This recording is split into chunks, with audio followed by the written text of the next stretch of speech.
Hindi lang maagang pagpapakarga ng langis ang ikinasa ng ilang motorista dahil sa nakaambang big-time oil price hike.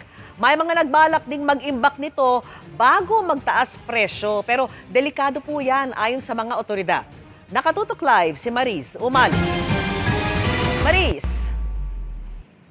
Vicky, nangangamba ang maraming mga motorista dahil nga sa nakaambang malawakang pagtataas ng presyo ng mga produktong petrolyo sa susunod na linggo. Nagbabala naman ang Department of Energy at ang Bureau of Fire Protection laban sa mga mag-iimbak dahil ipinagbabawal nga po ito.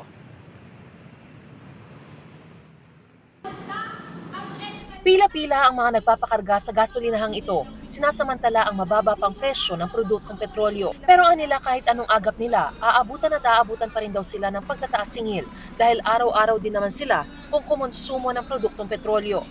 Imbis na yung kikitain mo, idadagdag mo pa doon sa pandiesel. Parang wala na akong magagawa dyan pero mabigat masyado. Magtataas pa. Baka titigil na ako sa pagdadrive. Ang ilang motorista tuloy napapaisip ng mag-imbak.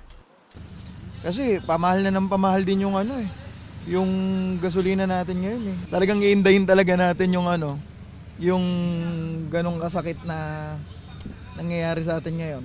May ilang motorista ngayon pa lang nag-iipon na ng drum-drum na produktong petrolyo bago pa ang pinangangambahang nakalululang taas presyo sa susunod na linggo, tulad ng mga nakuhanan ng GMA News sa mga gasolinahang ito. Pero nagbabala ang Bureau of Fire Protection sa publiko laban sa pag-iimbak ng gasolina at iba pang produktong petrolyo sa mga bahay sa gitna ng inaasahang pagtaas ng presyo ng langis.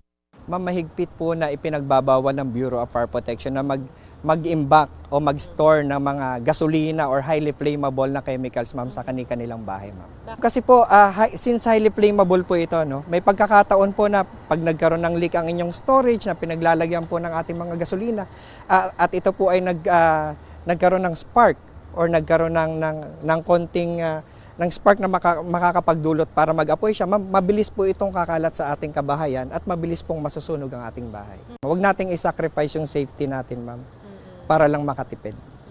Maging ang Department of Energy nagbabala laban sa posibleng profiteering at hoarding ng mga produktong petrolyo matapos makatanggap ng mga ulat ng posibleng pag-iimbak o pagtatago ng supply ng langis at pagmamanipula ng presyo ng mga petrolyo. Binigyan diin ng DOE na sa ilalim ng Republic Act 7581 o ang Price Act, illegal ang hoarding at profiteering ng mga produkto tulad ng kerosene at liquefied petroleum gas. Ang mga lalabag dito ay maaaring mapatawan ng multa at pagkakakulong dahil ito ay tinuturing na price manipulation. Sa Cabanatuan City, nagpatupad na ng limit na 300 liters per customer kada araw ang isang kilalang gasolinahan. Ito ay para maiwasan ang umano'y pananamantala ng iilang customer at mapagbigyan din ang iba pang motorista. Sa Kasiguran, Aurora, bago pa ang opisyal na anunsyo, nagtaas na ng presyo ang petrolyo sa mga gasolinahan doon. Nasa 9 pesos hanggang 37 pesos ang itinaas sa kada litro ng petrolyo na nagsimula kahapon. Dahil dyan, pumalo na sa 73 hanggang 86 pesos ang kada litro ng gasolina, habang umabot naman sa 79 pesos hanggang 97 pesos ang kada litro ng presyo ng diesel. Paliwanag ng ilang may-ari, mataas ang deliver ng kanilang supplier, kaya kailangan nilang magtaas presyo. Nagprotesta naman ang grupong Bagong Alyansang Makabayan sa harap ng Petron Philcoa ngayong hapon upang tutulan ang inaasahang malaking pagtaas ng presyo ng langis sa susunod na linggo, kaugnay ng lumalalang krisis sa Iran at sa kanlurang Asya. Muling panawagan nila ibasura na ang Downstream Oil Industry Deregulation Act of 1998 na anilay nagpapahintulot sa mga kumpanya ng langis na ipasa agad sa mga consumer ang pagtaas ng presyo sa pandaigdigang merkado.